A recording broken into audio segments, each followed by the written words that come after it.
Longos dias e belas noites, senhoras e senhores, como é que vocês estão? Tem tempo que eu não faço uma live aqui, eu tô até meio enferrujado, mas hoje, por uma boa causa, a gente vai falar da campanha nova do Sebo Clepsidra, que é uma segunda versão do Aparicionista, uma segunda edição, na verdade, ampliada e revisada. O Sebo Clepsidra acabou de entrar, eu vou chamar eles aqui. Vem o Cid, que é o editor, e vem também o Felipe Vale, um cara muito bom, manja tudo de literatura alemã. Legal para vocês sobre tanto a ideia do romance gótico alemão, como ele começou e tudo mais, até o próprio autor do Oportunista, que é o Schiller. Eu estou aceitando aqui, mas eu não sei se o pessoal tá rolando. Deixa eu tentar chamar aqui, talvez. Isso. Opa! Felipe, E aí? beleza? Show de bola? Quanto tempo, cara? Eu já Quanto assisti muito tempo, filme. porra? Bom revê-lo. Com certeza, cara. Então, preparamos um conteúdo bastante legal sobre o Schiller hoje, sobre literatura gótica alemã. Eu acho que vai ficar muito bacana. Eu só não estou Uhum. conseguindo trazer o Cid, cara. Acho que. Eu, Vamos ver. eu tava falando com ele agora há pouco, ele tá para entrar. Eu só vou testar, colocar o fone, tá? Se tiver muito zoado, me fala. Perfeito, perfeito. Um Eu te ouço teste bem aqui, aí, por enquanto. rapidão. Eu não É, sei se ele tá indo pelo microfone do fone agora. Não, pra mim tá legal o áudio. Tu me ouve bem? Não, o fone nem reconheceu.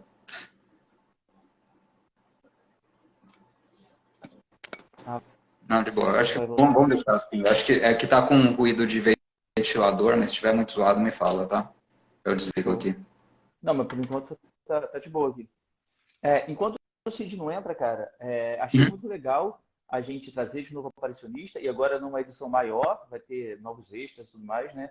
Aham. Particularmente, a minha edição é a primeira, eu particularmente gostei bastante, principalmente do ensaio que você faz no final ali, tipo, contando o fato, decupando a obra, e eu acho, então, assim, eu espero que essa nova edição que vai vir aí, que eu vou querer pegar também, seja Uhum. ainda mais informativa e elucide mais a obra pra gente ainda. Ah, Cid voltou, deixa eu ver se eu consigo chamá-lo. Uhum.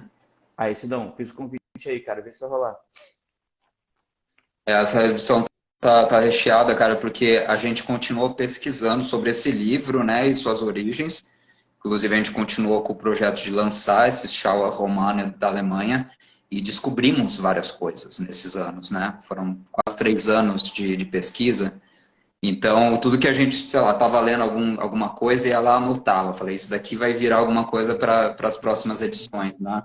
Então, é interessante ver, assim, essa coleção, ela está ganhando um negócio meio orgânico, de crescer. Conforme a gente vai lançando os livros, os anteriores também vão se incrementando, sabe? Sendo revisto. Então, a Foi o ideia é que a caso coleção do fique cada vez mais robusta, Apartamento. né? Enquanto Uhum. o Cid não entra, cara, eu ia fazer a pergunta para você, realmente ia ser para você a primeira, então tudo certo. Consegue fazer um passadão de quem foi o Schiller? Tipo, o passadão da vida dele, como ele chegou para a escrita, Claro. esse tipo de coisa? Uhum. Conta pra gente Boa, alguma não, vamos coisa. lá. Então, o Schiller, assim, eu gosto de pensar ele no começo da carreira, tanto ele quanto o Goethe, como uns caras que estavam num contexto muito diferente, assim, de literatura. Eles inauguraram algo, mas eles tiveram, né? Calhou de eles nascerem numa época em que você tem uma juventude com uma sede muito grande por novidade, por liberdades, né? E eles, por causa das atitudes deles como jovens, tipo, os rebeldes, assim, já na adolescência, eles meio que ganharam o status de rockstar. Isso em 1700, assim, 80, sabe? 1770, no caso do Goethe, que é 10 anos mais velho, né? Então, o Schiller, por exemplo, a história que chegava aos jovens leitores daquela época é que ele estava treinando numa escola militar em Baden-Württemberg, perto de Stuttgart, para ser um médico militar, né? Olha, Pensa numa época de forte militarização, de prussianização da Alemanha e tal. E ele resolve vazar, ele, tipo, debanda mesmo, tipo, abandona o cargo militar dele, porque ele odiava tudo aquilo que ele estava fazendo, e em partes porque ele vivia uma vida dupla durante certa época, porque ele queria seguir essa carreira, a única coisa que tinha para ele, mas ele também queria ser dramaturgo, né? E ele ah, escreveu uma peça chamada Os Bandoleiros, que foi uma peça assim que provocou muita gente. É uma peça que colocava o herói como herói, né? Um cara que é um assassino, né? Um bandoleiro. E ele foi para cadeia por causa dessa peça. Na cadeia militar, né? Tem essas disciplinas militares, que você fica, sei lá, 2 semanas na cadeia. E aconteceu isso com ele. E uma das punições foi assim: você não escreve mais nada que não seja medicina.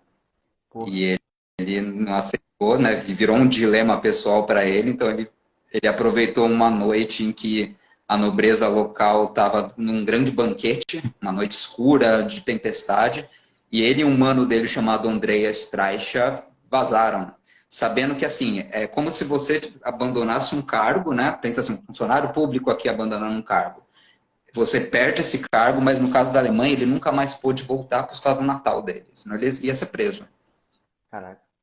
Né? Então, já tirou a uma vida muito incerta, ele como um cara de família pobre, né? Numa época difícil também, que a Alemanha não tinha nada do que é hoje, né? Não era um país rico naquela época, não era nenhum país, né? E foi se criando, então, essa imagem, um pequeno um fandom, vamos dizer, um pequeno círculo de fãs em torno do Schiller, que se entusiasmaram muito com esse ato de rebeldia, antes de tudo, não só do que ele estava fazendo, né, mas que ele escrevia literatura em tempo real, assim, também provocando a nobreza, né, provocando tudo que fosse sagrado, vamos dizer, para aquela sociedade. Então, dá para a gente entender, né, voltando à forma que eu comecei, a gente entende esse fenômeno do Schiller, do Goethe, a partir também de um déficit de liberdade. Eles eram amigos? Se tornaram amigos bem depois, assim, o Goethe já tinha quase 40 anos. Nesse momento, assim, o Schiller, como um cara 10 anos mais novo, ele lia Goethe entusiasmadamente, né? Mas eles não formavam um grupo. Na verdade, o Goethe que tinha lá seu grupinho, que ficou conhecido como Sturm und Drang. Esse nome foi dado posteriormente para tentar entender essa geração de pequenos rockstars soltos, né, pelo território alemão. E o Schiller é considerado... Era dessa galera também. Não, ele era mais novo e ele era de outro canto, assim. Mas ele é considerado, assim, o último representante dessa geração, sabe? Sabe? Mas ele não conhecia inicialmente. Porra, maneiro. E assim, depois dessa saída do exército e tal, como é que ele começa a publicar? O Aparicionista é logo um dos primeiros dele? Republicar. Não, cara, ele vai pra rua mesmo. Ele mora na rua, né? Ele caminha em busca de emprego como dramaturgo. E a outra primeira peça que ele lança em seguida se chama A Conjuração de Fiesco em Gênova. A gente já falou sobre ela, né? Foi a segunda peça do Schiller. E ele, assim, ele estava perto da cidade de Frankfurt, na época, numa cidade chamada Mannheim, que era um centro importante para o teatro do iluminismo. E ele se confronta com várias dificuldades para conseguir viver, saca? Como dramaturgo. Em partes porque, assim, ele vê que a dramaturgia ela é controlada por ator global daquela época, né? Tipo, só com a figura carimbada, com contatinho, contato com a nobreza. Então, quando ele entrega para um diretor de teatro os manuscritos dessa peça, vem um cara chamado Kotzebue, que é tipo um cara famoso. Vou deixar o Cid se apresentar aí. Boa noite, pessoal. Estão me ouvindo? Estamos ouvindo bem. Perfeitamente. Então, você estava convidando o meu perfil pessoal, eu acho, ou era esse aqui? Acho que foi isso, né? Ou não? Não, eu acho que tu conseguiu entrar no teu pessoal. Parece que o Instagram do Sebo, depois dá uma olhada. Eu acho que não tá fazendo live, cara, porque aparecia pra mim. Não pode fazer live, não pode fazer, aceitar o convite. Aí no teu pessoal deu, então vambora, cadê isso? Foi isso que eu pensei, eu falei, vou tentar no pessoal, porque esse aqui, eu mandava solicitação, falava, impossível de ser enviado. Então, agora vamos ver, acho que agora vai, né? Mas a gente tava falando do Schiller aqui, eu adiantei com o Felipe o início da live, ele tá fazendo um passadão da vida do Schiller agora. Ele tá começando uma boa noite para o Felipe também, pô, grande parceiro aí também. Prazer revê-lo, cara. E também boa noite a todo mundo que está assistindo aí. Mas desculpa atravessar aí, agora tá tudo certo. De boa. Mas continua então, beleza. O Schiller, ele se depara, então, com o mundo do teatro muito de figura marcada, né? Ele tem um ingresso difícil, em parte porque um cara chamado Kotzebue era um cara que era muito famoso. Ele foi um dramaturgo famoso. Hoje, assim, ninguém lê esse cara, porque é um saco, né? Ele ficou para trás, assim, mas ele, na época, era o cara mais famoso e ele barrou muitas coisas que o Schiller tentava fazer, né? Hoje em dia a gente reconhece, o Schiller é um dramaturgo infinitamente superior a esse maluco, né? Então, custou muito para ele ser reconhecido. tem um momento em que ele realmente já está passando fome, está com a saúde debilitada, né? Ele tinha problemas no pulmão e morreu por problemas pulmonares, inclusive. E ele conhece o Goethe finalmente. O Goethe dá uma puta força para ele, né? Existe na fortuna crítica, assim, muita gente fala que o Goethe tratava o Schiller meio como igual você trata um irmão mais novo, né? Que você faz meio Meio um que pouco de bullying e adotou o tal. cara. Mas ele meio que eles têm essa relação, assim, que não é de amor e ódio, assim, mas eles são de gerações um pouco diferentes, eles têm 10 anos de diferença, né? Mas o que o Goethe fez pro Schiller no momento mais difícil da vida dele foi dar puta força, inclusive ele colocou ele para dar aula numa universidade no ano da Revolução Francesa, bem, assim, foi bem o momento que ele abandona o aparicionista, né? Mas assim, em certo momento ele vai para Weimar, o Goethe consegue uma casa para ele que você pode visitar até hoje na Schillerstraße, na rua Schiller, número 12, tem lá um museu bonitinho, todo mobiliário, né, conservado. Era perto da casa do Goethe e tal. E lá ele tem um mínimo de estabilidade para poder fazer o rolê dele, né? E um desses vários projetos que vão surgindo é o Aparicionista. É quando ele vai ter um contato, assim, ele está lendo muito sobre histórias de alquimistas, sobre o submundo de Veneza, isso já vem do Fiesco, né, que é sobre Veneza, e ele está juntando muito material a respeito disso, na época que o Goethe também está estudando muito para o Fausto, sobre a alquimia medieval, né, sobre esse submundo macabro, né, que liga a estética do gótico, e uma época que o gótico ainda é muito incipiente na Inglaterra, né. E o produto que o Schiller produz dessa época, com pouco conhecimento do que está acontecendo na Inglaterra, mas com o próprio lado obscuro da cultura alemã sendo absorvida, é o tal do Schauerroman, uma vertente muito particular, né? E o Cid é o cara que pode falar disso muito melhor do que eu, então passo a palavra para ele. Eu tinha uma dúvida antes da gente chegar no Schauerroman, em termos de importância, tá, de impacto na dramaturgia alemã. Eu posso falar que o Schiller é tipo o maior expoente, como o Shakespeare na Inglaterra seria para o teatro inglês, o Schiller seria o maior importante do teatro alemão também? Muita gente fala isso, que ele é o melhor dramaturgo que o Goethe, né? Talvez seja do século XVIII, é Lessing e Schiller que realmente alteraram, em termos até de tecnologia de palco, sabe? De criar inovações que foram sendo aproveitadas depois por Hebel, por Ibsen, e se internacionalizou um estilo de teatro que não é o caminho do Goethe, é o caminho do Schiller. Não é o caminho dos Entendi. românticos. O romantismo alemão mal tem teatro, né? Tem Tieck, lançou uma coisa ou outra, mas o teatro foi uma arte muito abafada no romantismo alemão, em parte porque ele é muito cerebralista, assim, né? Pensa assim, o Goethe, cara, tipo, o Fausto II, existem montagens fiéis do texto do Fausto II que duram 3 dias. Caraca, 3 Você vai para dias. casa, É foda. você vai assistir 8 horinhas de peça, vai para casa, assiste 8 horinhas de peça, porque não é feito para o teatro. É um Não, texto, é feito para ser lido. Né? deve ser uma puta O Schiller experiência já não. também. Eu Sei lá, sabia fazer uma coisa. Perdão, pode falar. deve ser uma puta experiência de pegar uns 3 dias de Fausto aí. Não sei, eu iria. Mas realmente a logística não deve dar nem retorno pra caramba, cara, porque é o mesmo espetáculo 3 dias e tal, teatro ocupado. Realmente, então, o Schiller é o cara do teatro alemão. Então. Ele tinha uma mente que ele conseguia imaginar a coisa de uma forma prática, não só o texto, mas pensar o texto e a atuação, né? A virtualidade da apresentação cênica de uma forma que o Goethe jamais conseguiu. Né? E ninguém na Então, época. Cidão, conta pra gente aí, o que é o Schauerroman, cara, esse gênero que estava nascendo nessa época aí com o Schiller? Bom, a gente primeiro precisa partir do gótico britânico, né?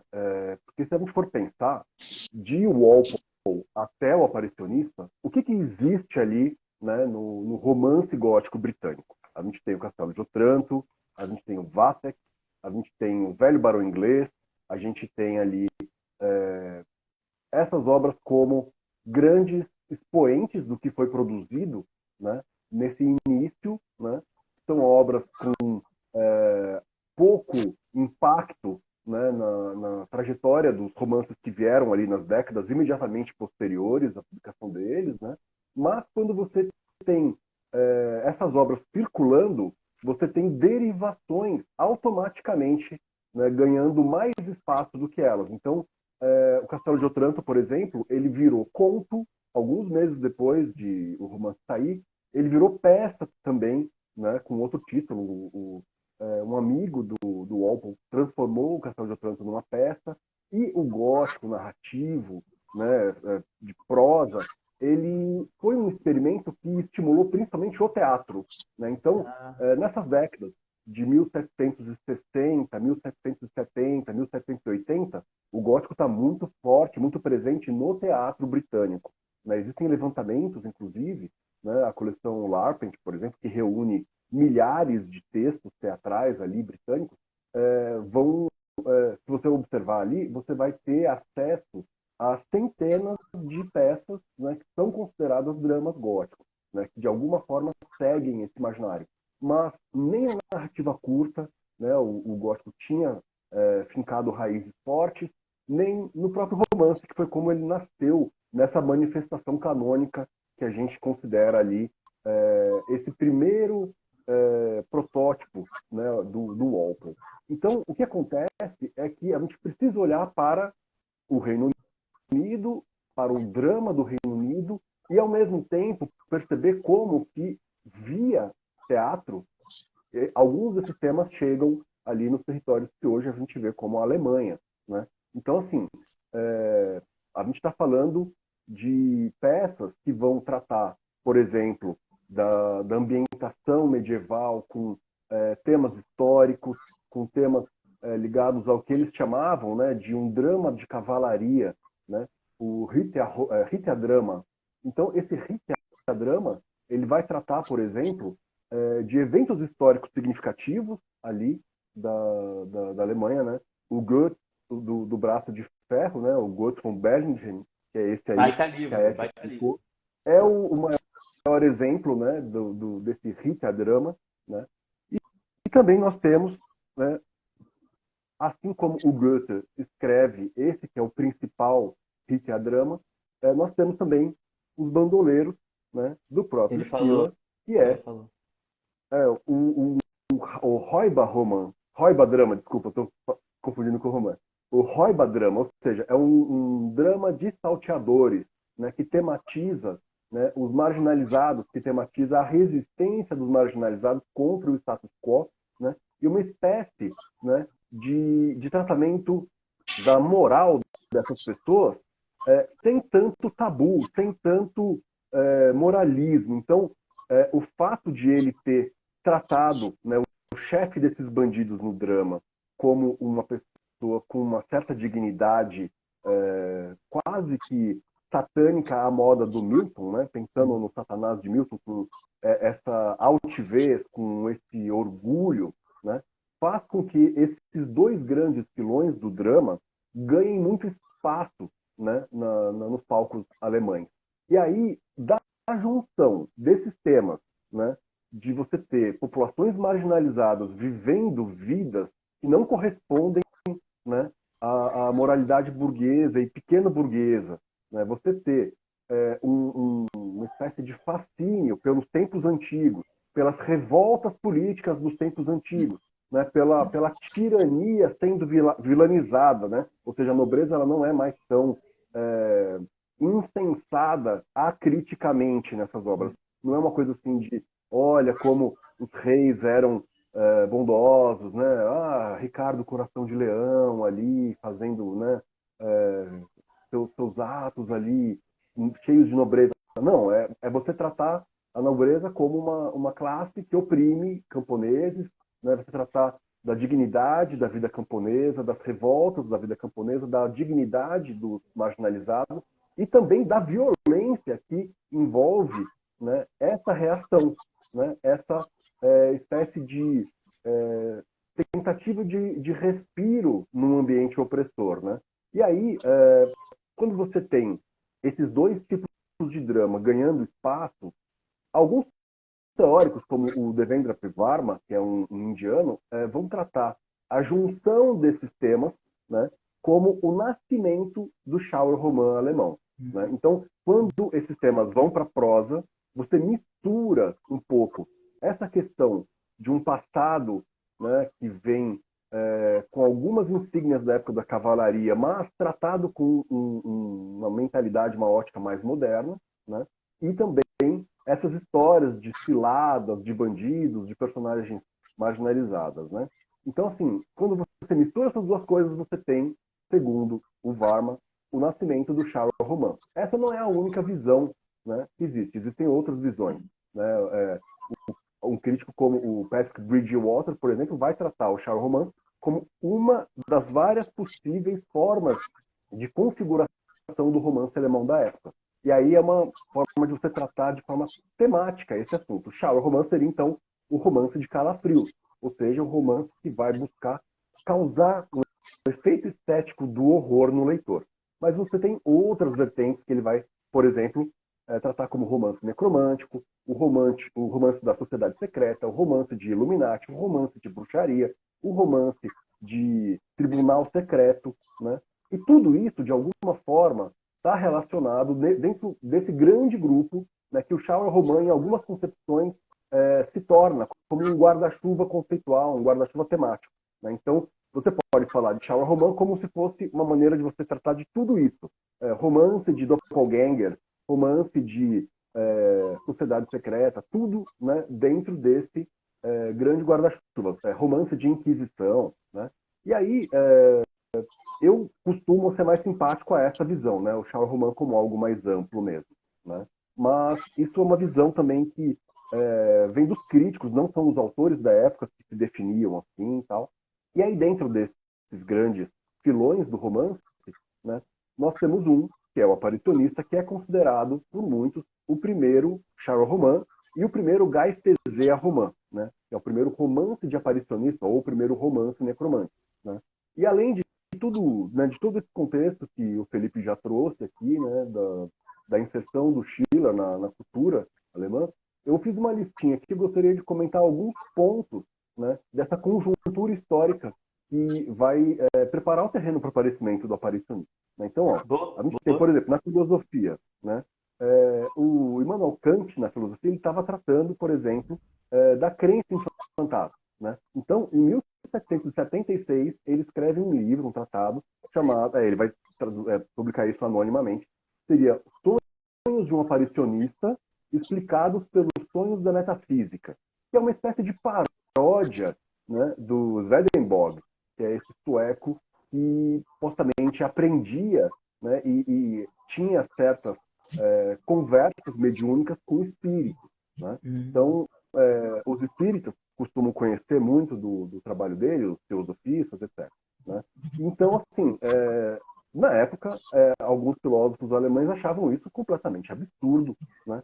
E eles vão, então, criar tentativas de transferir a experiência com o sobrenatural para a interioridade mental das pessoas. Vão tentar, por exemplo, propor que as aparições fantasmagóricas muitas vezes são sugestões, são visões que, como uma espécie de lanterna mágica, a mente humana projeta para lidar com alguma questão interna sua, né? Então, essa é uma visão que fica muito popular na época, e é 1776.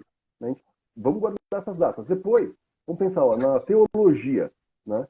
Existe um livro sobre os atos do Georg Schroeffer, que era um necromante da época, que fazia gabinetes de invocação de espíritos, né? Na então, vida assim, real a mesmo. teologia, na vida real, ele cobrava ingresso, você ia, era uma loja maçônica, ou pseudo-maçônica, porque ele roubava itens de uma loja maçônica na qual ele foi garçom, para reproduzir de forma itinerante, né, meio mambembe, para não ser preso, essas fraudes em que ele conduzia essas pessoas para espetáculos, né, proto-cinematográficos em que ele usava lanternas mágicas, usava fumaça, usava iluminação cênica, né, queima de enxofre, para poder convencer as pessoas de que elas estavam vendo fantasmas. Então, a teologia, tem um autor aqui, que é o Christian August Crusius, que vai escrever em 1775 um tratado sobre os feitos do Schroeffer, né?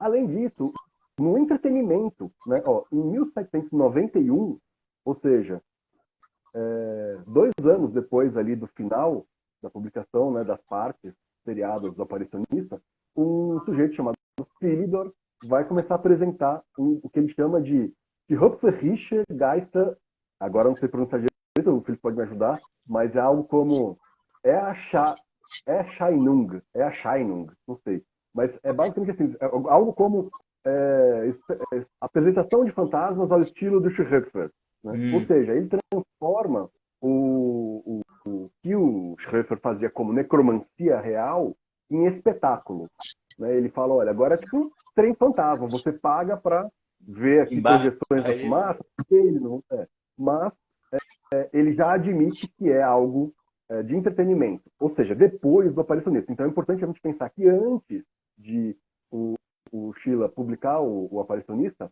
isso ainda era visto como algo passível, né, de fazer parte ali de um conjunto do ocultismo, né, potencializado por médiums, por pessoas com poderes extraordinários, adquiridos ali com a leitura dos arcanos ocultistas, etc.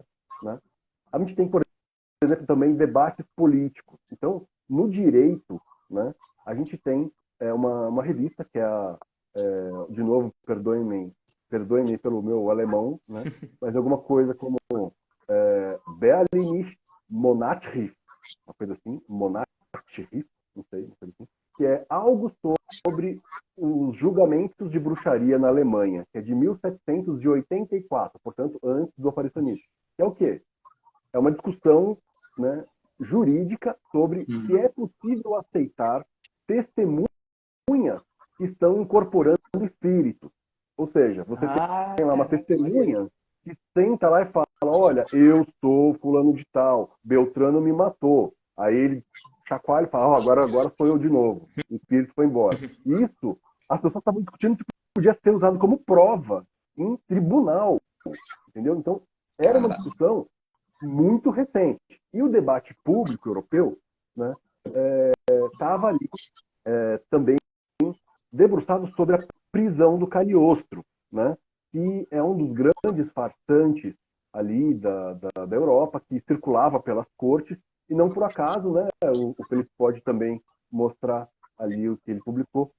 O Goethe vai publicar uma espécie de Geisteseadrama, né, que é como se fosse uma peça de necromante, né, que é o Grande Costa, né, e ele publica isso em 1785, ou seja, alguns anos antes do aparicionista também. Ou seja, todos esses pontos, né, têm uma relação com os temas e o contexto do surgimento do Charles Roman e do Geistesearoman e desse romance específico, que é o aparicionista, que vai tratar de um príncipe, né, e a gente tem, né, o Herzog Eugen Friedrich Heinrich von Württemberg, que é se não me engano, é um duque que existiu de verdade, e esse duque era um protestante que era muito simpático ao catolicismo, várias vezes ele se manifestava a favor de temas que envolviam a autonomia do catolicismo em territórios em que ele não era muito aceito, etc. E ele era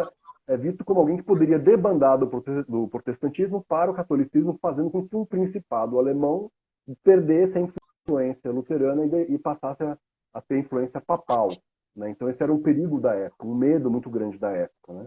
E a gente sabe que então todos esses temas que estavam na pauta do dia vão virar matéria-prima para o Sheila, que vai então olhar para esses temas das sociedades secretas de Veneza, desse príncipe que está ameaçando se converter ao catolicismo, né? Vai olhar essas figuras que circulam pelas cortes como grandes charlatões ali, invocadores de espíritos, vai ver as pessoas ainda acreditando que espíritos fazem parte, né, do mundo sensível e não apenas, né, de um mundo imaginário, né, de um mundo conceitual. E ele vai escrever o aparicionista como uma espécie de exercício de reflexão sobre esses temas, mas também é uma forma de ele capitalizar, né, o gosto público, né, porque as pessoas liam muito na época sobre esses temas e as pessoas estavam muito interessadas nesses temas, e aí ele escolhe então algo semelhante, né, ao que o gosto público buscava, que eram essas obras com toque sinistro, né, com muito mistério, né, e também é um exercício dele com as concepções que ele tinha do sublime, mas isso a gente pode falar um pouco mais para frente, né? E aí, basicamente... Não, eu tinha uma pergunta sobre o aparicionista. Foi, então, o primeiro Charles Roman, né? Eu posso falar que também o mais significativo, o mais importante? Olha, se você pensar que no começo, né, você tem um filão, que é o Gaestezea Romã, que tem um necromante, né, que tem a necromante ou a aparicionista, né, e vários outros, né, que até pelo título você sabe que estão relacionados ao Sheila, além de pessoas que tentaram terminar esse romance que ele deixou inacabado, né, você vai ver que assim, foi o primeiro filão do romance gótico alemão foi o romance necromântico, inspirado pelo Schiller. E a gente pode falar um pouquinho sobre a influência dele também depois, assim, as obras que ele inspirou, os autores que ele inspirou, mas o Patrick Bridgewater, que é esse grande pesquisador do gótico alemão em relação ao gótico britânico, ele fala que nenhum outro, nem o Castelo de Otranto teve tanta influência nos rumos da literatura gótica como o Aparicionista. Caramba. Não foi à toa que a gente colocou ele como o primeiro romance da nossa coleção Imaginário Gótico. Por quê? Porque ele traz alguns elementos que são, olha, o sublime do Walpole, por exemplo. Você tem ali referências ao sublime do Salvatore Rosa, ao sublime do Piranesi, ao sublime que era relacionado às construções do Gothic Revival na Inglaterra, né? Essa coisa shakespeariana dos fantasmas e tal. Mas o Schiller ele vai trazer algo que é uma construção estética do sofrimento, da degradação moral do homem, né? Então, justamente o passo que ele dá na teoria dele do sublime para o sublime patético, né? Então, assim, ele está trazendo uma inovação para o gótico que a gente já sabe fazer o espaço gótico, a gente já sabe fazer o tempo gótico, mas como que a gente constrói personagem no gótico? E ele é que vai trazer, né, esse grande conflito interior de uma degeneração que pode ser religiosa, como no monge, que pode ser moral, como no próprio aparicionista, né, e que pode ser também uma descida à loucura, né? E ele vai teorizar isso depois também, a gente pode comentar um pouco sobre isso. Mas, basicamente, assim, não é só o Charles Roman mais importante. Muitos críticos consideram ele como a obra mais importante para o desenvolvimento do gótico. Porque, graças a ele, nós tivemos a década de 1790, que foi o boom do romance gótico na Grã-Bretanha, no Reino Unido, né? Que vai fazer com que apareça Anne Radcliffe, Matthew Gregory Lewis, etc. Entendi. Então a gente tem aí o nascimento desse primeiro e mais seminal Charles Roman, que vai influenciar a literatura gótica dali para frente, que fica inacabado. Eu ia perguntar para o Felipe, como é que foi a circulação, cara, e a produção mesmo, e esse estar inacabado do livro, o que ele acarretou também? Ó, tem o contexto de criação desse texto tem aquela verdade inconveniente, né, de que a gente ouve falar desses grandes artistas, né, Shakespeare, Schiller, Goethe, etc., e pensa que eles sempre foram famosos durante suas vidas e viveram vidas confortáveis. Artista, naquela época, como hoje em dia, passa por perrengue atrás de perrengue e é reconhecido quando é tarde demais, já está morto, geralmente, né?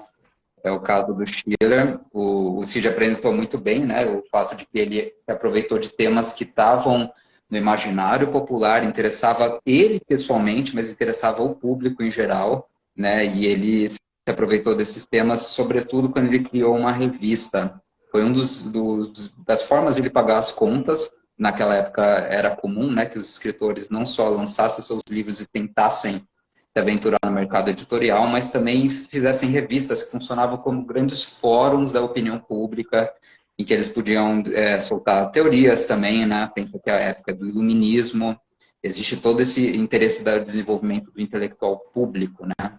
O intelectual é uma espécie de terror para a humanidade, para a esfera pública, que estava acabando de surgir.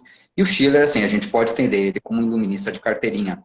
Ele cria a tal da revista Thalia.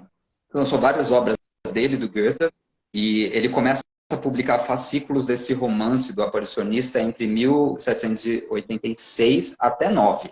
Demora um tantinho, né? Era para sair em 4 partes, mas ele corta esse fluxo, a gente fala depois sobre isso. Então, como eu tinha mencionado, assim, existe esse interesse pelo submundo de Veneza e o interesse pelo Conde de Cagliostro. Foi o grande escândalo da época, né? O Conde de Cagliostro conseguiu enganar a princesa da França, cara.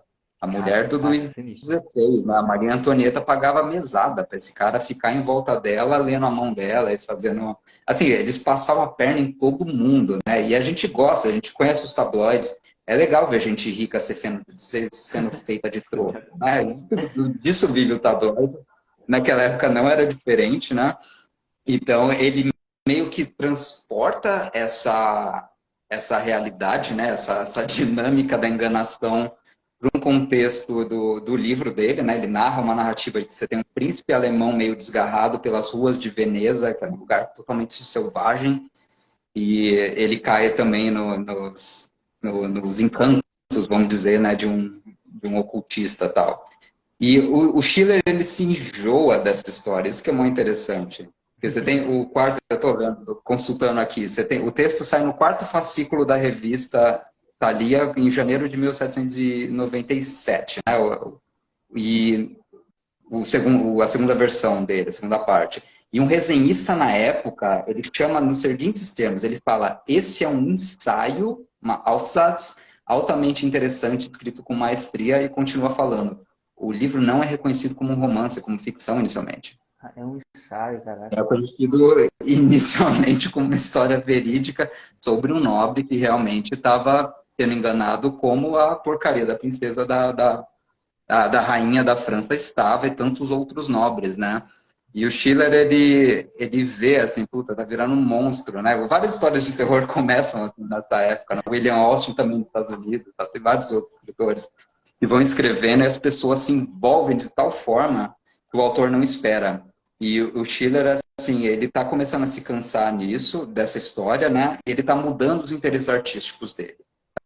Bastante, assim. Então ele fala, meu texto está perdendo o controle, e ele está perdendo minha intenção inicial de escrever uma história sobre o déficit de esclarecimento numa época que se julga esclarecida, a época do iluminismo. Meu interesse é esse, e o pessoal está recebendo esse livro como uma história de entretenimento sobre fantasmas, eu não quero isso, né? Então, isso é um dos motivos que vai começando a irritar ele, vamos dizer, só que ele precisa pagar as contas. Então, ele vai lançando fascículo por fascículo, cada um, assim, é mais bombástica a recepção, o pessoal adora, né? Vende igual água, é o que vende a revista dele durante boa época. Mas você tem, assim, uma carta que ele mandou para o Kernan, em 6 de março de 1788, que ele fala, ó, no momento, não consigo recuperar um pingo de interesse pelo maldito aparicionista. Né? Mas e ele tem que fazer isso. E só retomar uma coisa, assim, para pensar também no interesse inicial do Schiller do texto, e como esse texto ele é ambivalente, né? Porque ele resgata esse interesse, que é um interesse que a gente tem até hoje. Né? Então, 3 pessoas que gostam do gótico e do horror conversando. Né? A gente sabe que existe um interesse por si só dessa estética. Ela é uma estética cativante. Né? Histórias de fantasmas, histórias de vampiros, a gente consegue entender como se cria um fascínio em torno disso, como um tema autônomo, né? Mas o Schiller, inicialmente, assim, ele como filósofo kantiano de carteirinha, ele está vendo que naquela época uma época de grande proliferação de conhecimentos científicos. A filosofia está ficando muito mais rigorosa com Kant para frente. As ciências mesmo acabaram de descobrir o magnetismo, cara. O balão a vapor foi inventado nessa época. A eletricidade está recebendo grandes estudos, está sendo desvendada.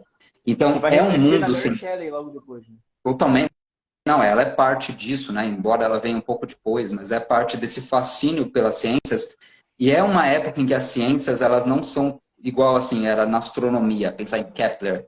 É uma faceta das ciências em que são forças ocultas que dominam o mundo, tipo, magnetismo, eletricidade. Elas fazem parte do mundo físico, mas elas são ocultas, elas são misteriosas.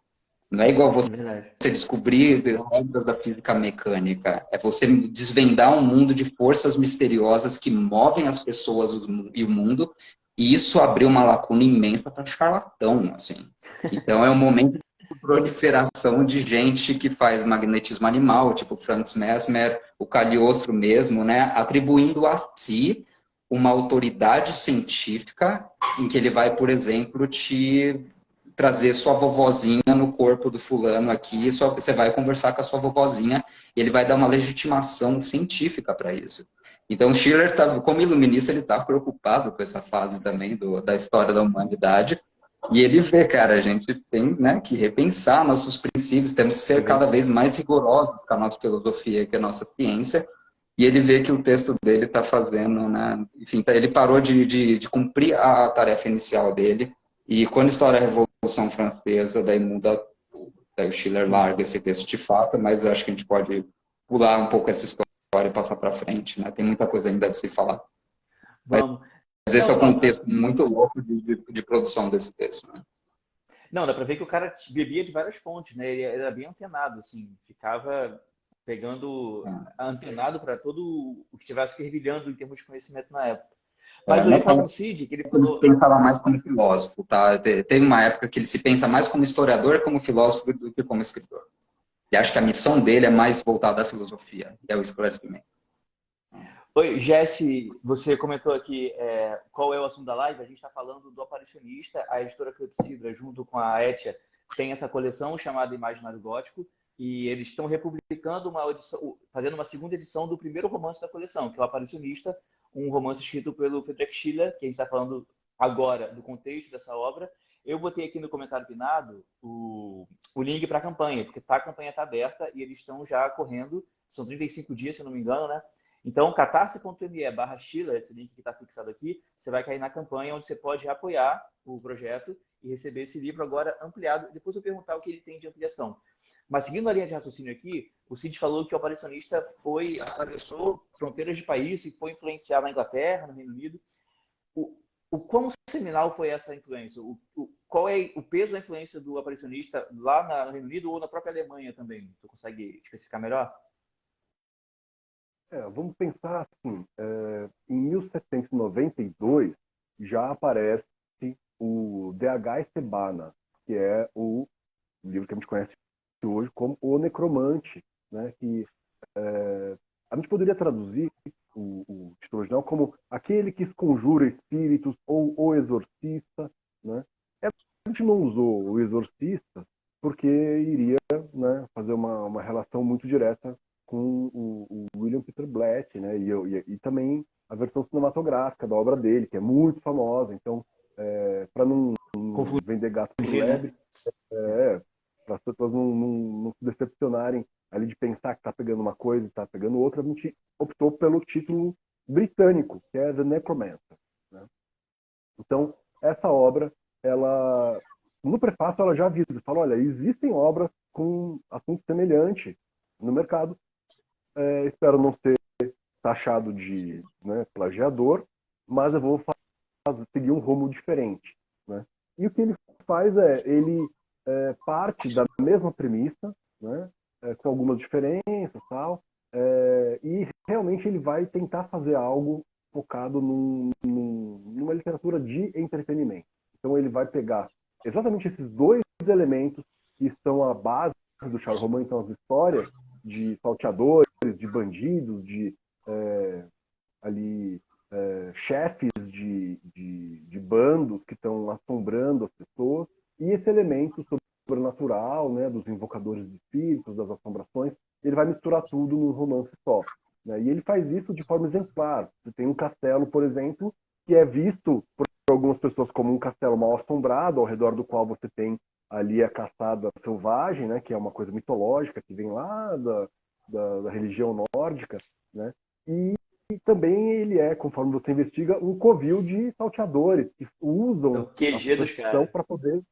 então, assim, ele é ao mesmo tempo um castelo mal assombrado e um esconderijo de bandidos. Isso a metáfora perfeita do Charles Roman.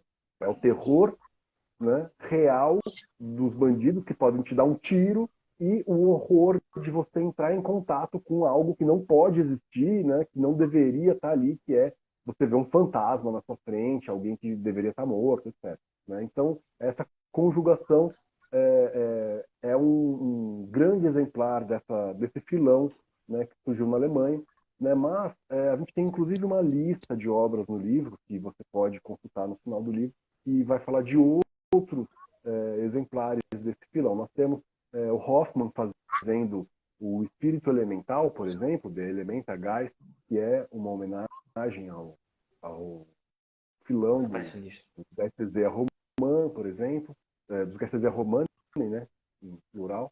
E aí, assim, nós temos no resto da Europa um impacto que é estrondoso, né? Ele foi traduzido como The Armenian or the Ghost Seer, foi traduzido como The Ghost Seer or the Apparitionist, que é também, né, o mesmo título que nós usamos, porque precisaria de um neologismo, né? Como é que seria um espectromante, sabe, fantasma vidente? Como é que a gente, né, resolve isso, né?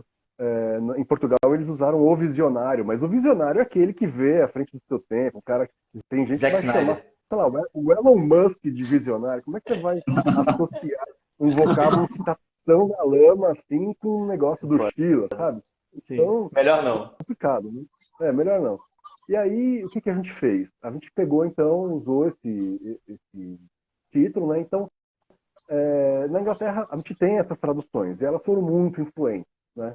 Nós temos, por exemplo, o Lord Byron falando de como ele era fascinado pela leitura dessa obra. E o Lord Byron, quando ele escreve o Oscar d'Alva no Hours of Idleness, se não me engano, em 1808, ele tem no Oscar d'Alva uma nota falando que aquele poema narrativo é inspirado pelo episódio de Jerônimo Lorenzo, do romance The Ghost Seer.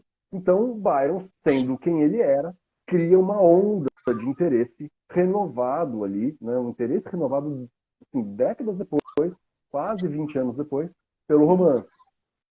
A filha dele, a Ada, inventora dos algoritmos de computação, que a mãe tentava afastar o máximo possível da influência do pai dela, traduziu o primeiro livro do aparicionista.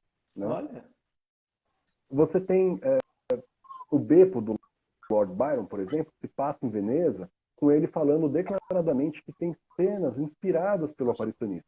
Né? Então, esse estrangeiro misterioso que aparece, né, que no aparicionista é o armênio, lá no Beppo você vai ter homenagens a ele, não nessa chave do Geistes Romã, mas na chave satírica, claro, né, dessa fase mais madura e mais ácida, mais sardônica do Lord Byron. Né? Quando o Lord Byron fala de Veneza no Childe Harold, ele vai para lugares que são citados no aparicionista, né? Que era uma coisa que ficou na cabeça dele desde a infância. Né? E aí nós temos, por exemplo, em Portugal, o Antônio Feliciano de Castilho escrevendo um dos principais textos góticos de Portugal, que é o A Noite do Castelo, que é também um reconto desse episódio do Lorenzo e do Jerônimo, só que com um corpo muito maior, né? E também influenciado por um poema do Matthew Gregory Lewis, que é o The Brave Alonso and the Fairy Maudlin, que está no Monge, que por acaso você traduziu, né? Você sabe o que eu estou falando. Então, é um dos poemas mais impactantes da poesia gótica, no geral. Ele publicou isso dentro do Monge, né? E você tem, então, dentro do Monge, que é um dos principais romances britânicos e ingleses, uma homenagem direta a um dos episódios do Aparicionista, que vai influenciar esse português, que é o Antônio Feliciano de Castilho, que vai influenciar em 1861 Carlos Gomes, que vai fazer a primeira ópera brasileira, chamada A Noite do Castelo, que é, ou seja, a primeira ópera brasileira, a gente está falando de Brasil já, é derivada de uma derivação do episódio central ali do aparicionista. Quando a gente fala do episódio central, é relacionado a essa questão do sobrenatural, do macabro, tal, que é parte de uma confissão, né, de um charlatão que foi preso. Então, esses tentáculos eles vão se alastrando e a gente tem, por exemplo, Hoffman. Quando Hoffman escreve Os Elixires do Diabo, ele está fazendo uma homenagem ao monge e ao aparicionista.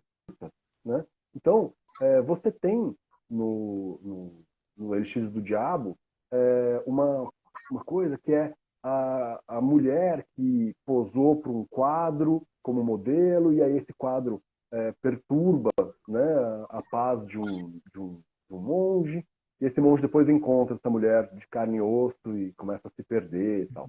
Isso aparece no aparicionista por causa do aparicionista, isso aparece no monge, sabe? Depois aparece no Hoffman, ou seja, não só o Schiller, ele ensina como você constrói personagens convincentes, passando por situações insólitas, como ele dá, assim, de bandeja, cenas inteiras que vão ser reproduzidas em outras obras, né?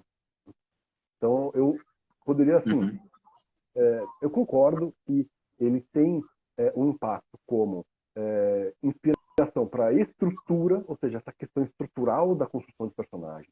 Ele é uma influência em termos temáticos, né? Porque você tem um grande filão de romances que seguem os mesmos temas dele. Ele é um grande hipertexto, porque cenas dele aparecem retrabalhadas em outras obras, né? E também tem uma coisa que é interessante, que é ele ser uma espécie de quase como um legitimador, né, de uma tradição que estava desaquecida, né? E aí ele dá legitimidade, é um grande autor retrabalhando coisas que eram vistas como algo que não tinham muito prestígio, né, ainda. E disso vai derivar o sobrenatural explicado da Radcliffe, né? Vai sair o sobrenatural explícito, o gótico terrífico do Matthew Gregory Lewis, e também as narrativas que buscam, através do espírito dedutivo das personagens, que vão investigar coisas misteriosas, uma semente ali da literatura detetivesca também. Ou seja, existe esse aspecto também, né? E isso a gente pode depois desenvolver melhor, mas assim, é o Schiller fazendo, gente. É um poeta, um grande poeta fazendo, ou seja, é uma prosa muito elegante, muito sofisticada. É um filósofo fazendo, ou seja, é uma prosa cheia de reflexões, cheia de conflitos, que tem tudo a ver com a pauta da mentalidade da época, né? É um dramaturgo fazendo, ou seja, é um cara que sabe como fazer um diálogo, sabe como pautar ação. Então, quando ele vai fazer um romance, ele tem já todos esses talentos que estão ali latentes, sendo colocados ali a favor, né, de um texto que, infelizmente, ficou inacabado, mas mesmo inacabado ele tem todo esse poder, né? Então a gente imagina o que não seria se ele tivesse terminado aquilo, né? Eu fico lamentando isso, inclusive. Mas, saindo um pouco do espectro da obra agora, voltando para o Schiller, vocês falaram, pô, ele era um filósofo, ele era muito antenado nas tendências de pensamento e até propunha, né, passos adiante nesses pensamentos. O Felipe, principalmente, eu acho que depois do Fabrício, explica um pouco mais como era o pensamento do Schiller filósofo, esse pensamento de filosofia mesmo que ele trazia, as ideias que ele propunha e tudo mais. O Schiller, ele faz uma incursão na filosofia pesado mesmo. Primeiro, quando ele consegue um emprego na Universidade de Jena, a universidade saiu boa parte dos românticos, né? E poucas semanas antes estourou a Revolução Francesa. Então, é o período de urgências na cabeça dele, e ele começa como um filósofo da história, curiosamente. Ele tinha escrito textos estéticos para servir meio de amparo para a produção artística dele. Boa parte desses textos é meio que um projeto secundário da vida dele, né? Ele produziu a vida inteira estética. Você vai ver várias antologias de textos dele sobre sublime, sobre estética, sobre a beleza, questões bem básicas assim. Mas a filosofia da história é o que mais influencia, sem dúvida, do trabalho dele nesse ramo, né? E a ideia é basicamente, cara, sair do esquema do iluminismo, que acreditava num progresso cego da humanidade, um progresso dado, né? E pensar assim que a humanidade, na verdade, ela está a cada momento da história dela se renovando. A cada momento ela tem que primeiro olhar para trás, tomar suas próprias lições sobre o que está acontecendo, né? Sobre os erros, sobre os acertos, quais são os déficits de liberdade, quais são os caminhos que a gente pode seguir para garantir uma liberdade maior para os nossos filhos, por exemplo. E ele faz isso justamente se focando na questão da liberdade. Então ele está fugindo desse esquema kantiano que pensa, não kantiano exatamente, mas voltairiano, vamos dizer, que pensa que o progresso é algo dado, basta que as pessoas estudem bonitinho e que o iluminismo seja espalhado através de forma quase automática, quase mecânica, né, de espalhar o conhecimento para que cresça uma próxima geração um pouco menos burra, um pouco menos suscetível ao obscurantismo e vamos melhorando gradualmente. O Schiller fala, não é assim, é mais complicado do que isso. A questão tem que ser repensada a sério por cada geração, baseada nos eventos anteriores. E ele faz isso escrevendo, assim, as turmas de história, as turmas de universidade, começava às vezes com uns moleques de 15 anos, 16 anos, começava mais cedo a universidade. E ele fala, vocês estão vendo o que aconteceu há 14 dias na França? Vocês estão vendo o que está acontecendo? E ele se põe a pensar os rumos da história universal, né? E ele faz e ele cria essa filosofia da liberdade a partir disso, e é o momento que ele abandona tudo que ele está fazendo, inclusive o aparicionista, né? A gente estava lamentando agora há pouco. Mas assim, ele cria o idealismo alemão, assim, ele cria o esqueleto para o idealismo alemão, basicamente, de pensar, né, pensar a cultura humana como uma coisa orgânica, autoatualizável, que a cada geração perde suas verdades e tem que se renovar e se virar. Esse se virar, esse se renovar significa também você se colocar, você agir, você fazer coisas para alterar esse mundo. Às vezes você quebra a cara, a Revolução Francesa é um dos exemplos disso, né? São 10 anos em que se ensaia basicamente 7 formas de governo totalmente diferentes. Viraram grandes modelos, né, que foram repetidos e replicados dali em diante. E é uma época de heroísmo da ideia, né, das pessoas acreditarem que as ideias podem mudar o mundo. Eu acho que a gente viu, na verdade, um bode disso, assim, a gente não crê mais que as ideias podem mudar o mundo. Aquela época vivia, e ele é uma figura meio central para isso, e para desenvolver isso no campo da filosofia da história, sobretudo, sabe? E nesse livro, assim, isso não é uma coisa que fica tão marcante nesse livro aparicionista. Ele está pensando mais a dimensão do obscurantismo. O que é o caminho oposto dessa busca pela liberdade. E ele retrata isso através do príncipe e da aristocracia. Ele está julgando a classe aristocrática como uma classe cheia de privilégios também, está aberta a uma decadência. Eles não podem ser representantes do resto da humanidade porque eles são uma classe decadente, de privilégios que não faz nada, né? E ele cria um termo que, para a filosofia alemã, só dali a 80 anos é importantíssimo, que é o niilismo. Ele não cria esse termo, né? Ele não menciona essa noção, mas ele faz uma contribuição filosófica que teve que ser resgatada depois pelo Nietzsche.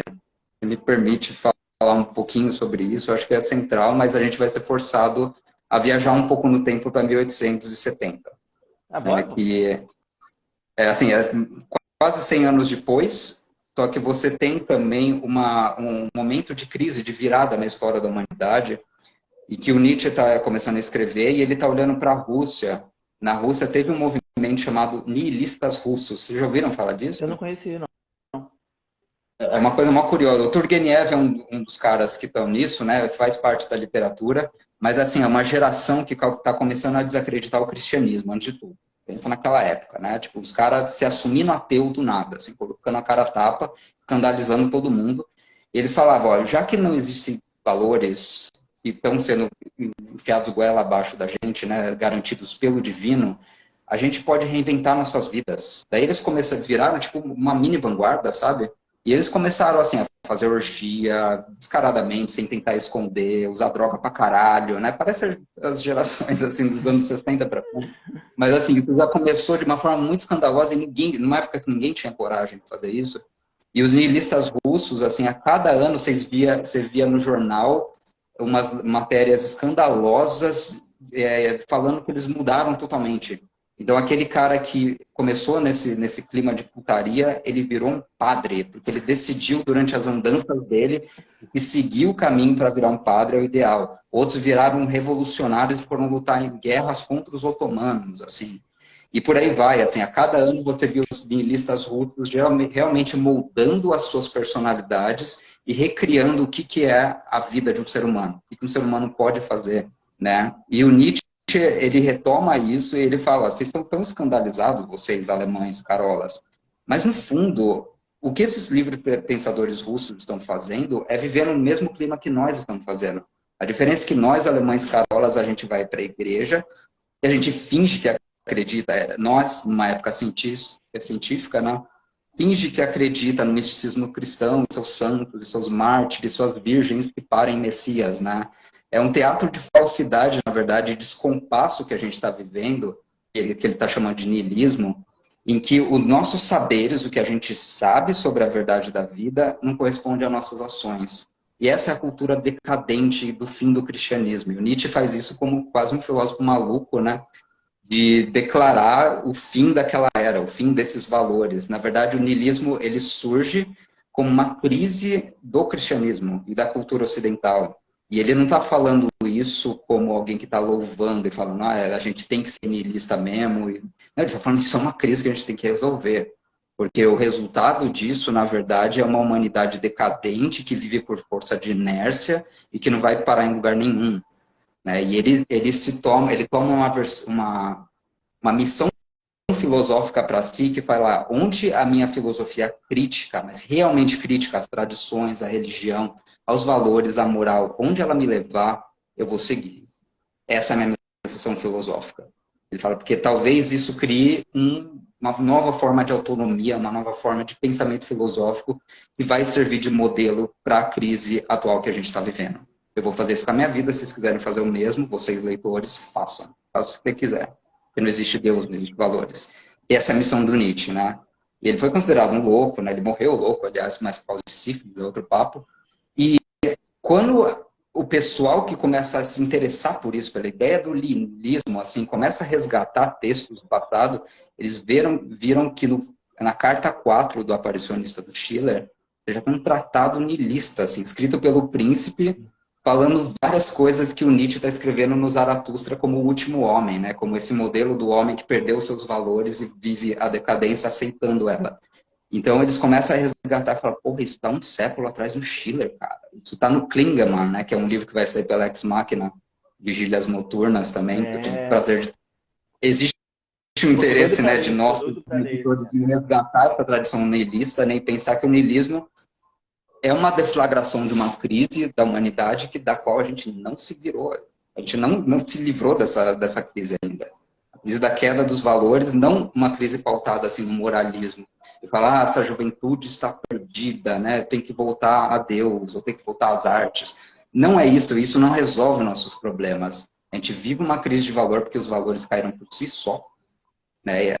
A gente tem que viver as nossas vidas, inventar, né, uma trajetória para elas, às vezes passando por muito vazio constante, etc. e tal, mas isso está sendo tematizado assim, de forma privilegiada no Schiller já, né? Então esse é um outro interesse que filósofos têm e resgataram no livro dele, tá? Pô, muito bom, cara, que aula, eu não fazia ideia disso. Inclusive já li a obra e não tinha pego esse intertexto inteiro. Quando eu for reler essa edição nova agora, eu vou ler nessa chave. E agora eu ia falar para o Cid, mas voltando ali para a estética do gótico, sublime e tal, o Schiller também pegou um braço filosófico para esse lado, não teve isso? Também. Como o Felipe falou, muito do que o Schiller publicou como filósofo foi dentro do terreno da estética. Então, ensaios sobre o sublime, sobre o belo, né? E ele tem um texto que eu acho que, assim, de tudo que ele publicou, né? A gente tem algumas publicações no Brasil, por exemplo, então, Educação Estética do Homem, Poesia Ingênua e Sentimental, né? Tem um livro que é do Sublime ao Trágico, enfim, lá, mais coisas dele. E aí, o que Esse livro é lindão. Lindão, pequenininho, da Tahar, foda. Ele é um grande nome dos estudos estéticos ali pós-kantianos, né? Então, quando você tem nesse rol inteiro dele, né, a gente poderia pegar diversas visões dele em épocas diferentes, mas eu acho que por uma questão, né, para manter a coerência, eu pegaria um ensaio dele publicado na Thalia, que é a mesma revista na qual ele publicou o Aparicionista, e ele faz um ensaio pouco tempo depois de encerrar a publicação seriada do Aparicionista. Ou seja, em 1793, sendo que o Aparicionista ele deixou de publicar no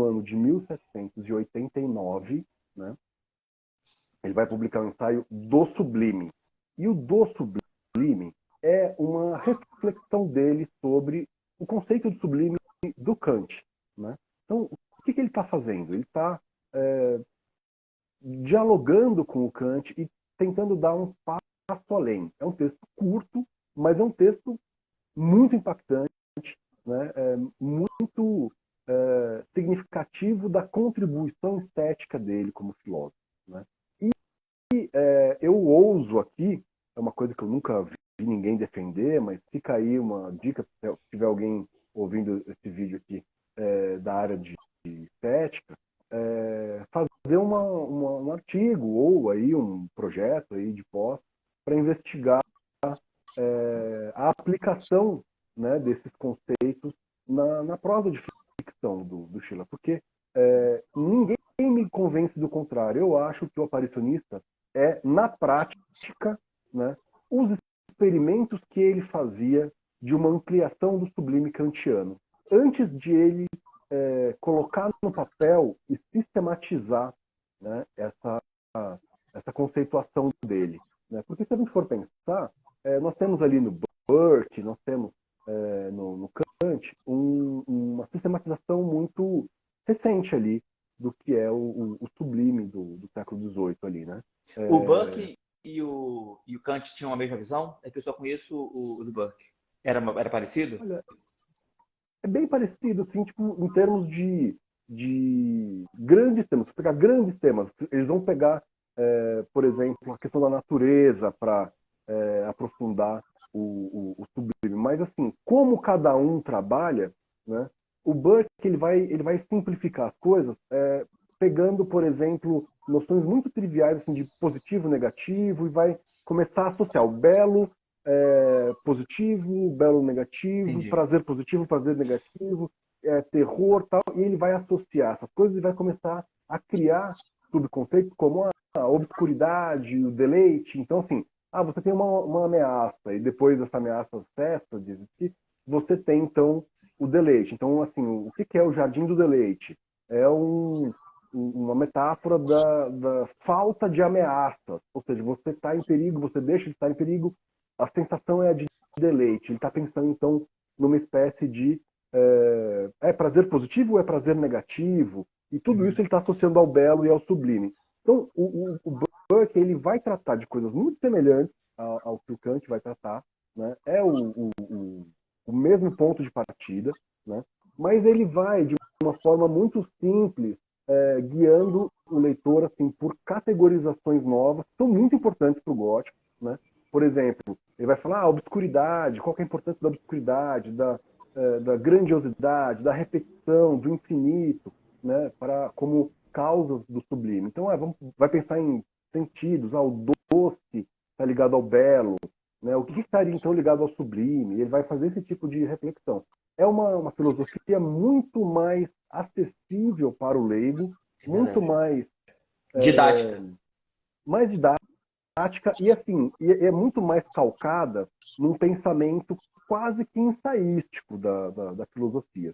O Kant não. O Kant ele vai fazer um tratado a partir do momento que ele parte do mesmo ponto do Burke dali para frente. O que ele vai fazer é uma abordagem muito mais técnica, muito mais conceitual, muito mais rigorosa em termos classificatórios, né? E ele vai, de alguma forma, categorizar as coisas não por uma associação, né, de conceitos que vão derivar novas conceituações. Ele vai fazer algo estruturalmente mais complexo, ele vai separar, por exemplo, o sublime ali, sublime dinâmico, tem o sublime matemático. Então ele começa a tratar o sublime não como um tema sobre o qual você discorre livremente, fazendo associações com a arquitetura, com a natureza, etc.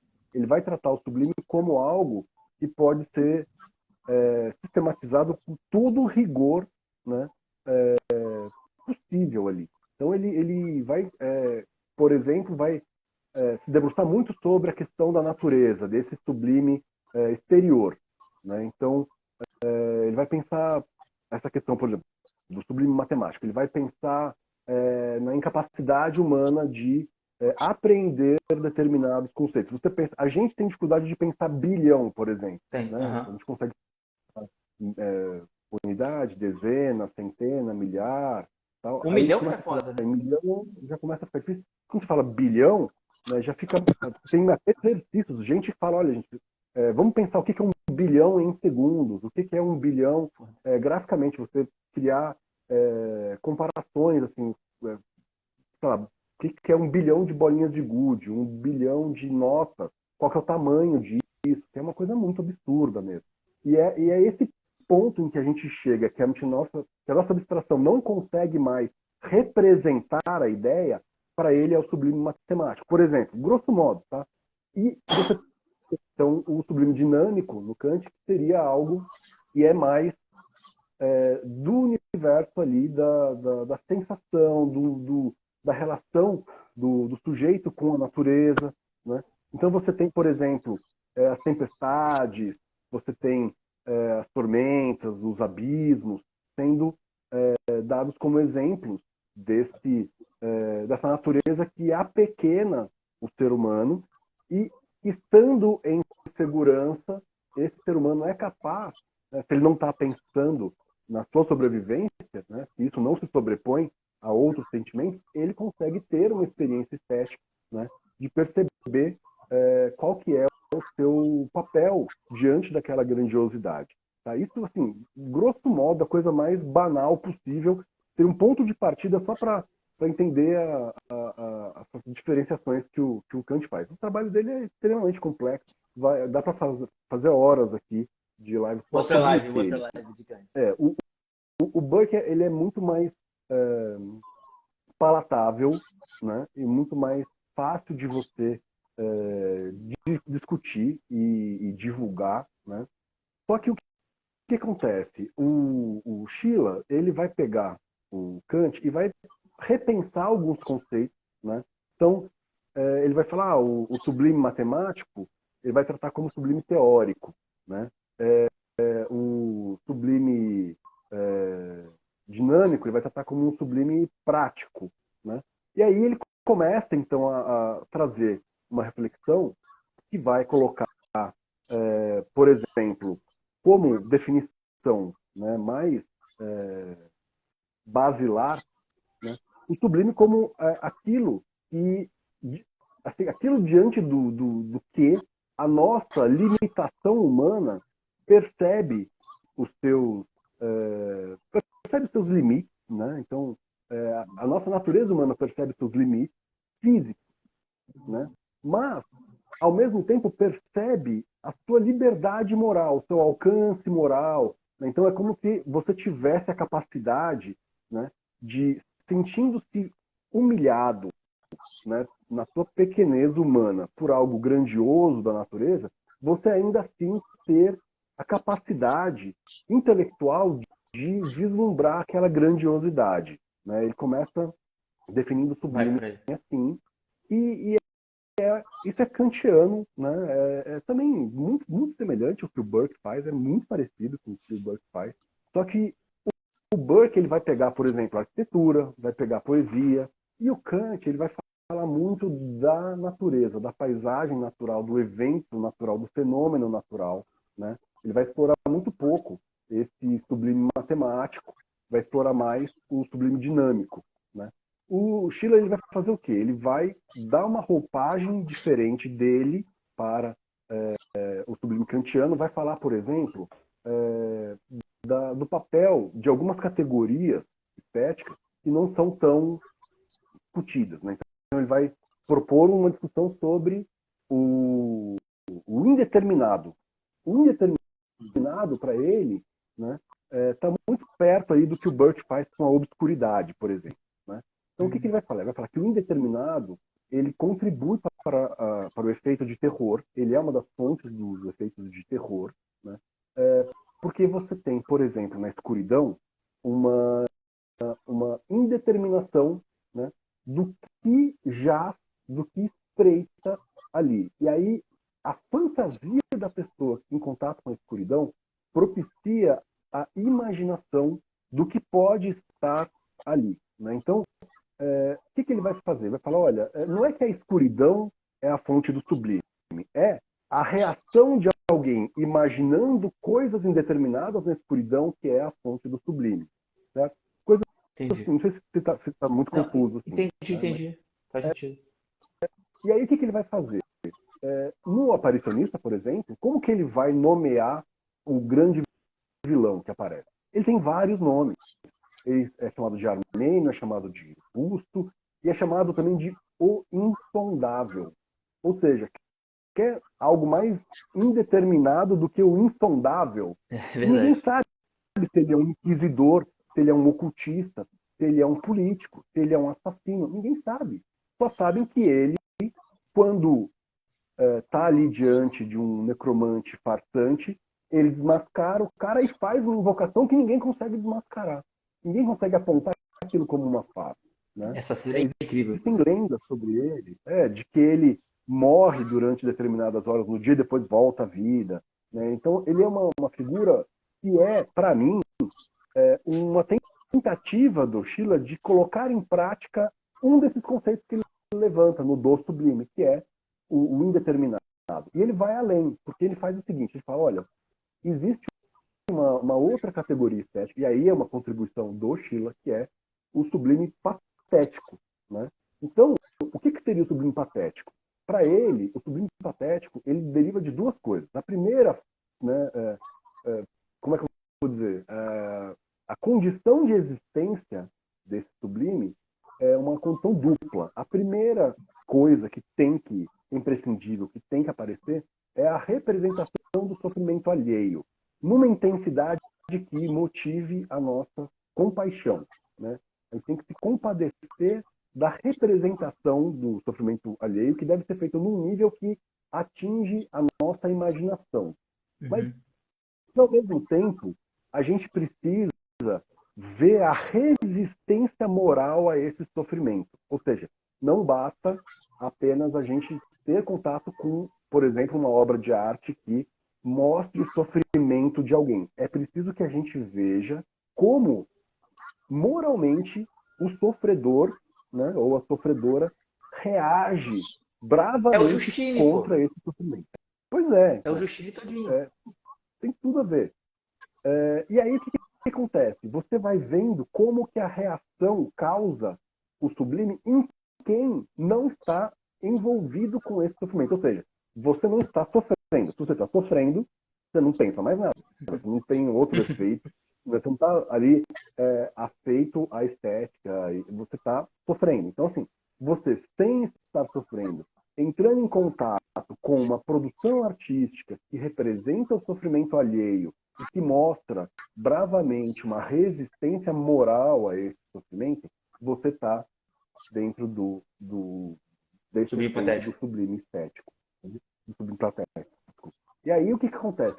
Ele vai associar isso à tragédia, né? Então ele vai falar que isso é basicamente algo que a gente vê, né, de forma muito bem executada nas tragédias da antiguidade. Né? E ele vai trazer esse elemento trágico para o romance do século XVIII. Ou seja, quando você vê isso, né, você entende assim, poxa, ele está colocando, especialmente no livro 2, o cerne do livro 2 é a degeneração moral desse príncipe. Então, é uma discussão, né, por meio de cartas, de como ele está se debatendo em meio a uma paranoia, assim, ele está sendo perseguido, ele está no meio de uma conspiração, querem roubar ele do trono, estão matando gente da família dele.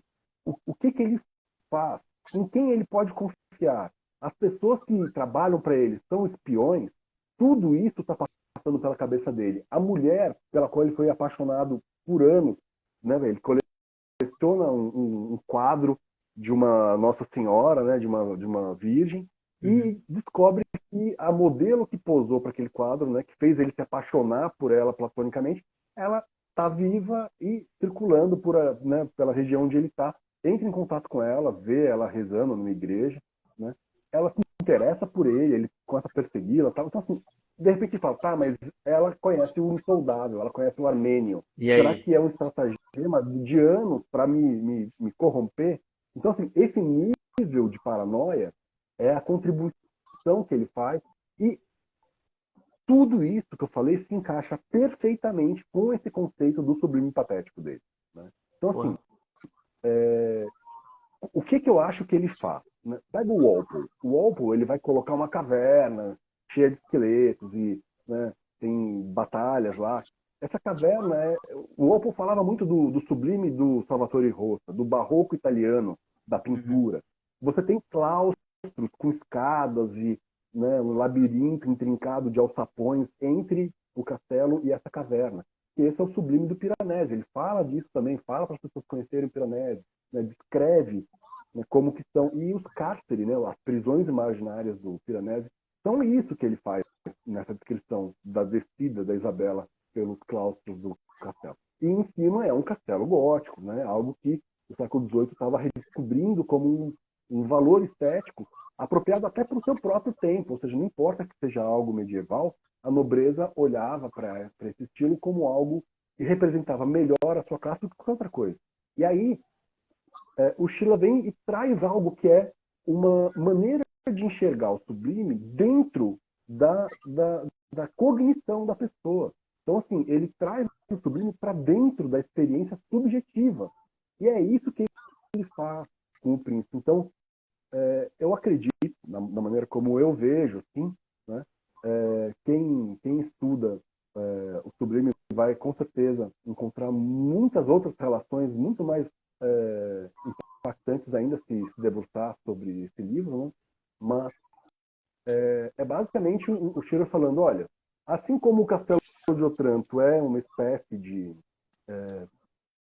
prática do que é o sublime ali da época do Walpole, né? Especialmente com esse acúmulo de experimentos do barroco italiano, do Piranesi e do Burke, o aparicionista é um experimento, né? É algo colocado em prática na literatura da concepção sublime, da concepção estética que ele viria logo anos depois a sistematizar, entendeu? Sim. É como se o sublime do Schiller é a poética que ele segue. Ele é a sua própria poética. Ele, como filósofo, ele concebe a sua própria, o seu próprio tratado estética, né, de termos e de conceitos e de direções estéticas. Só que isso estava ainda em estado muito incipiente ali, sabe? Sendo pensado, sendo colocado em prática, sem nenhum tipo de sistematização, que vai vir depois, né, de 4 anos, né, nesse do sublime. E é uma leitura que vai falar de terror, ele vai falar sobre superstição, ele vai falar a superstição da nossa época, ela é perigosa e ela é escura, né? A pessoa, quando acorda hoje, ela se sente vivendo num mundo perigoso. É mais fácil a pessoa acordar e já procurar uma faca, uma adaga para já continuar o dia armada do que ver essa pessoa colocando a própria roupa. Então, assim, ele vai tratar assim, ele acha que ele vive num mundo em que a mentalidade é perigosa, e é um mundo que precisa ser extirpado da superstição, né? Então, nesse tratado, eu acho que a gente tem uma chave interpretativa riquíssima para a gente ler o Aparicionista. Então, o Schiller, filósofo, meio que também ensina a gente a ler o Aparicionista. Isso é uma coisa muito interessante. Eu espero que isso vire estudo aí de alguém mais para frente, que alguém aí se empolgue, porque é um tema muito, muito dá pano interessante. para Assim, manga, né? Talvez Eu tava pensando, só eu acho, mas quem não, sabe. eu achei maneiro também. Eu estava pensando, as publicações da Imaginário Gótico todas têm, até agora pelo menos, tem essa coisa acadêmica, né? Se a pessoa for, se aquilo for objeto de estudo da pessoa, dá para se debruçar e te dar informações não só pelo texto principal, como os apêndices, né? Os insumos que vocês botam, dá um arcabouço teórico para a pessoa que quer estudar, um negócio muito grande. E eu ia perguntar para finalizar a live agora, o que essa nova edição vai fazer diferente da segunda? Quais são as ampliações que vocês estão propondo para a segunda edição? Pode responder, tá por dois aí. Manda ver se. Eu vou comentar então que a gente tem 2 novos textos, né? A gente tem um texto da Patrícia César da Cruz, né, em parceria com a Thaís Fernandes de Amorim, que é um ensaio acadêmico, né? Elas são doutoras, uma é da Universidade Federal do Pará, né, que é a Patrícia, e a a Thaís é da Universidade Federal Rural do Amazonas. Então, espero ter falado o nome das universidades direitinho, né? Mas elas escreveram a quatro mãos nesse texto, que é uma análise dos grandes temas ali que relacionam o aparicionista com a cultura alemã da época, com grandes movimentos da época, né? E eu vou deixar o Felipe falar do texto dele, porque só vou comentar como é que a gente teve a ideia, né, dele, porque num belo dia o Felipe estava conversando comigo e ele falou, pô, Cid, descobri aí uma relação interessante entre o Schiller e o Bürger. A gente falava muito do Bürger, a gente tem planos de material dele e tal. Exatamente. E aí, o Lenor, por exemplo, ele é a base desse episódio do Jerônimo e do Lorenzo, que aparece no Aparicionista, né? Então, faria uma conexão entre as obras e tal. E a Caçada Selvagem é a base para o episódio do Necromante, né? Do Covil dos Ladrões, etc. Então, é um poeta que tem tudo a ver com o nosso catálogo, a gente quer publicar. Tá? E ele me falou que ele tinha descoberto isso. E aí eu pensei, falei, poxa, quando eu for fazer a próxima reimpressão, né, a sexta reimpressão do Aparicionista, que a gente já tinha feito 5 praticamente iguais, só mudando ali a data, né, e a tiragem em coloção, eu falei, eu quero reescrever ou ampliar o meu prefácio para incluir também essa sua descoberta, né, dessa resenha sobre o Bürger. E aí o Felipe passou uns dias, né, sem falar sobre isso. Aí um belo dia ele me mandou um e-mail e falou, se dá uma olhada nisso aqui. Eu fui levantar as informações sobre a resenha, né, para te ajudar, já que você não lê alemão. Aí eu acabei escrevendo. Ele mandou o texto pronto já, assim, um negócio super complexo, Felipe já foda, né, prontinho. Assim. Eu falei, cara, aí esquece, eu não vou falar nada, deixa, né, o teu texto já tá feito, perfeito, vai o seu, né? Mas aí ele pode comentar melhor essa história aí da resenha do Bürger com o Schiller, que é muito, muito fascinante também. É outro dos motivos, né, além da Revolução Francesa, que levou ele a largar aí o Aparicionismo. O Bürger foi um poeta mais antigo que o Schiller, que o Goethe, né? Então, aquele comecinho do Sturm und Drang, a gente começou essa conversa falando do Sturm und Drang, né? Essa geração de rockstars de 1770. O Bürger foi um desses caras, mas ele morava na cidade de Göttingen, bem apartado assim dos outros. Mas ele que meio foi o primeiro poeta lírico assim a meio que vestir, sabe, a identidade do Sturm und Drang. Ele foi super elogiado. O Schiller começou como um fã dele, basicamente. Um epígono da poesia do Bürger, né? Isso numa época que estava sendo teorizado ainda, essa coisa da uma nova função do poeta. E tanto o Bürger quanto o Herder, que é outra figura central, foram meio centrais daqui. Eu vou, lógico, né? Quem chegou aqui até esse momento da live vai ganhar uma palhinha desse texto, né? Mas só para a gente entender, assim, por que mudou tanto a figura do artista nessa época, né? Que começaram a se proliferar vários outros temas. Em parte porque o Herder, ele falou que o poeta, ele é um cara que não só ele é um funcionário, assim, das cortes, como foi durante boa época, mas ele é uma espécie de profeta secular. Eu estou citando o Herder aqui. É o trabalho dele que move as rodas da cultura e só ele é capaz de articular às gerações futuras uma expressão livre e genial do caráter de uma época, de um povo. Né? Não são os estadistas que fazem isso, os poetas. Ele fala, esses foram o Homero na Grécia. Pensa, você conhece o Homero da Grécia arcaica, você não conhece o nome de um estadista do século VIII, antes da Era Comum. Ninguém conhece. Jamais. Foi Shakespeare na Inglaterra elisabetana, mesma coisa. E insira seu nome aqui na Alemanha de 1770, né? O Herder meio que faz isso. Ele solta isso como teoria e fala, aí, molecada que está começando a escrever, vocês podem ser esse pessoal, né? E o Bürger, de certa forma, ele foi isso, mas o Schiller, no momento do Aparicionista, ele meio que escreve uma resenha muito, assim, muito cáustica contra esse Bürger, que isso assustou todo mundo na época. Porque ele escreve várias críticas contra esse Bürger, assim, e ele fala, o nome do texto chama Sobre as Poesias de Bürger. na verdade, ele não faz uma resenha, pega um, mas cita só um pedacinho, pra descer a lenha no cara. Ninguém entendeu o que estava acontecendo, né? Depois, assim. No fim,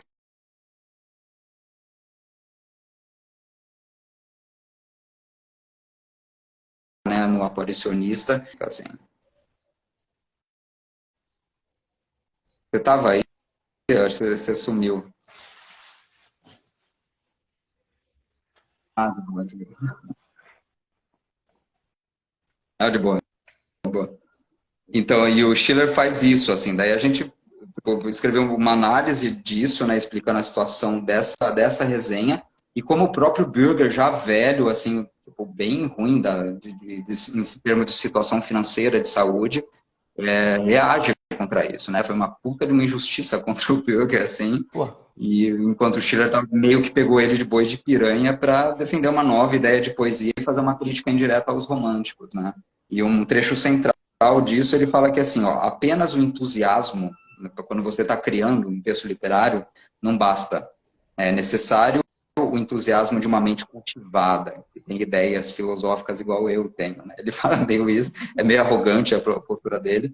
Ele fala, tudo que o poeta pode nos oferecer é a sua individualidade, mas que seja válida o bastante para ser posta perante o mundo atual, né, dar uma contribuição, e para a posteridade. É um meia culpa do que ele está fazendo no aparicionista, né? Mas é um ato de injustiça também. E a resposta do Burger é fantástica. Ele escreve um poema sobre essa situação inteira, que é um chute na cara, assim, mas eu não vou adiantar porque é um spoiler safado fazer isso, né?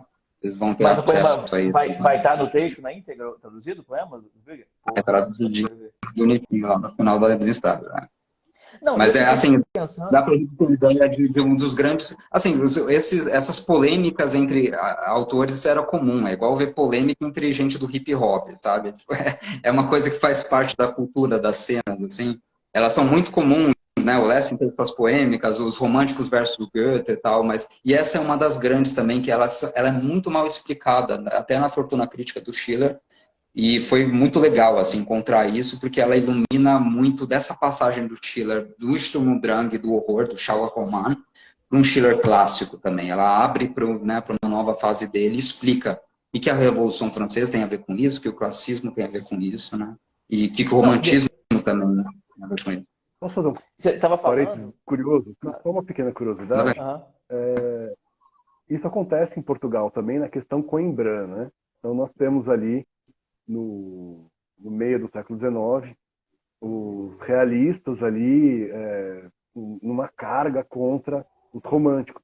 E um dos bodes expiatórios da questão coimbrana, que foi o mais atacado, foi justamente o Antônio Feliciano de Castilho, que publicou o A Noite do Castelo, que é baseado no aparicionista. Ou seja, Nossa. depois, quando vai acontecer isso em Portugal, em relação aos românticos, é um autor que se tornou famoso justamente por ter copiado uma obra do Schiller que é visto como aquele a ser superado, né? Aquela geração a ser Batida. deixada para o passado. Eu acho curioso, Doido. assim, é Não, uma porque resposta não, muito parecida. E eu e o não li ainda o texto do filho Felipe. não pode falar, perdão. Não, eu não li ainda o texto do Felipe, mas pelo esse passadão que falou aqui, eu pensei logo, por exemplo, tem ecos disso até bem pouco tempo atrás. Os parnasianos, por exemplo, poderiam cair nessa crítica que o Schiller faz também, que é um poeta sem a mente criativa, que você falou? Como é que era o conceito? Sem a mente criativa, né? Que o Schiller, Perdão, cortou. esse conceito que o Schiller cunha, que é, o poeta não tem que ser só escrever verso, ele tem que ter uma mente criativa Entusiasmado, também. né? Entusiasmado. Uhum. Então, eu pensei logo, é um texto que eu acho que, sendo poeta, vai ser ótimo para eu ler, mas eu consigo ver ecos dele até hoje aí. Então, pode ser bastante revigorante, assim, para quem escreve poesia, ter acesso a um texto desse. Vai ser muito bom. Eu, particularmente, eu gosto muito do Breger. Do pouco que eu li dele, eu acho muito foda. Então, eu também estou curioso para ver a resposta que ele vai dar para essa... Em poesia, né? Então, é uma metalinguagem aí que ele está escrevendo em poesia para bater a crítica do cara sobre a poesia dele. Então, muito foda. Gostei. Bom, então, eu acho que a gente esgotou o tema aqui legal já. eu quero agradecer de novo as duas editoras, Sebo Clepsídra e a Etia, não só por estarem trazendo essa segunda edição ampliada, como pela coleção inteira. A gente sabe que já viu o Frankenstein aí, eu tive a honra de participar também. Eu acho que nunca houve uma edição do Frankenstein tão recheada quanto essa. No Brasil, pelo menos, não. Seja os projetos futuros também. Então, assim, essa coleção do Imaginário Gótico, para quem gosta desse universo gótico-romântico, esse tipo de coisa assim, eu acho que não tem nada igual ao Brasil. Então, essa coedição de vocês, essa ideia que fez tanto pelo esse gênero, né, pelo nicho de literatura que a gente ama, que eu queria agradecer e a oportunidade de estar aqui divulgando também esse novo trabalho. É um momento ainda incerto para a literatura nacional, eu acho, para as editoras, né, para o mercado editorial nacional, só que eu acho que tem que melhorar as coisas. Então, assim, ver esse esforço, ver, cara, o Jacó vai lá, acha uma informação e já produz um texto. Mesmo tanto um momento tão difícil, ele faz esse trabalho, vocês publicam. Cara, eu acho que tem que tirar o chapéu. Então, muito obrigado. Quem quiser apoiar a campanha, como eu falei, está aqui, catarse.me/Sheila. Eu acho que, se você não conhece a Imaginário Gótico, é ótimo começar pelo primeiro número. Então, assim, primeiro número da coleção faz super sentido. Se você já conhece, não tem esse, tenha, porque, como a gente falou aqui, é um texto basal. Muita gente que a gente já mais conhecida até bebeu dele, então é importante ter na estante. E torcer para a gente, nesses 35 dias, bater aí esse mais de 100%. Pergunta, tem chance de ter meta estendida ou essa campanha não teria? Então, na verdade, essa reedição, ela é parte ainda da campanha do Frankenstein, né? Vamos, assim, se a gente for ser honesto, assim, o que acontece? O livro está esgotado e a gente tem um pacote com ele no Frankenstein, né? Só que a gente pensou, poxa, a gente pode entregar o livro igual, ele sempre foi, ou a gente pode entregar ele melhor, né? Porque se você for olhar o Frankenstein, depois o Polidori, Fantasmagoriano, Necromante, todo tem muito mais corpo, muito mais conteúdo do que o Aparicionista. O Aparicionista virou o Castulinha, né? Pequenininho ali, em termos de paratextos, até volume de páginas mesmo, né?